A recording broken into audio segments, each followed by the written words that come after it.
Gangster ഒരു അർഹിച്ച വിജയം നേടിയില്ല, അല്ലെങ്കിൽ അർഹിച്ച വിജയം അതിന് സാധ്യമായില്ല, എന്നാൽ ആളുകളുടെ അപ്രീസിയേഷൻ കിട്ടി. ഈ കാര്യത്തെ പറ്റി ശ്രീ മമ്മൂക്കയോട് സംസാരിച്ചിട്ടുണ്ടോ? ഗാങ്സ്റ്ററിന് അറിയിച്ച അംഗീകാരം കിട്ടിയിട്ടില്ല എന്ന് പറഞ്ഞാൽ അംഗീകാരം ആ സമയത്ത് കിട്ടാനുള്ള സിനിമ ഇല്ല അത്.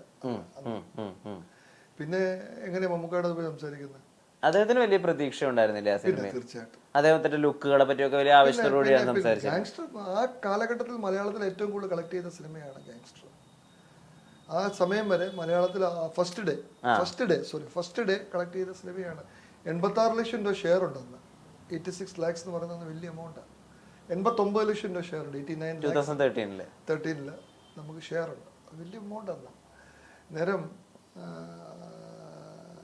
പക്ഷെ ആ സിനിമയ്ക്ക് അങ്ങനെ ആ സിനിമ ഇപ്പൊ ഇറങ്ങുവാണെങ്കിൽ ചിലപ്പോൾ വിജയിച്ചു. ആ ലാസ്റ്റിലെ ആഴ്ച മാറ്റി ഇപ്പൊ ഇറങ്ങുവാണെങ്കിൽ അത് അന്ന് ആ പ്രത്യേക അവസ്ഥ കൊണ്ട് അങ്ങനെ ചെയ്തതാണ്.